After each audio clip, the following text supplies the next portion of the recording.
fisheries is ripe with unintended consequences. We have this concept in fisheries called fishing down the food web or fishing down the food chain.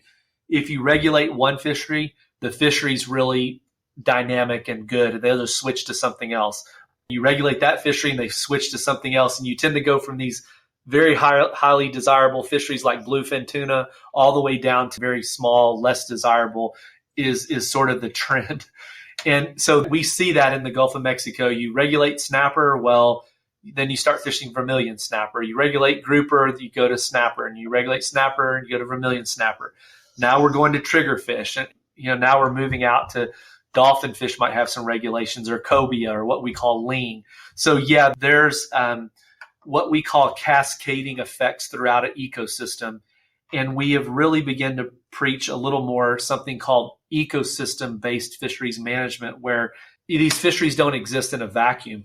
Pull out a little part of one, it's kind of like a balloon. You squeeze one side, that air's got to go somewhere else, And so we as ecologists, and this is where my ecological training comes in, realize that you can't really pick out one piece of the ecosystem and not expect to have impacts in other areas. A perfect example of that is forage base. There's big Menhaden fleets now off of Louisiana. There always has been, and they're fishing very close to shore and getting some redfish and trout and having conflicts with recreational fishermen. But we have big concerns that you can have the best management practices in place, but if you don't have the forage base for them to thrive and grow and be sustainable, you've got big problems. So we've got to start looking at managing the harvest pressure more globalistic in terms of at the ecosystem level.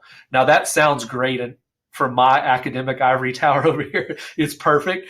But then when I go to the Gulf Council meeting and I have to make decisions on ecosystem-based management, we just don't have the scientific tools or information we really need. We're going through the motions and we're working hard to define what that means, but it really comes back to single species management.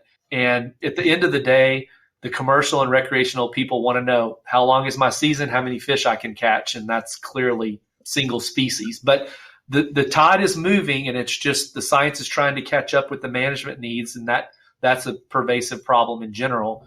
We're required to manage on the best science available, and many times that's very limited or no science.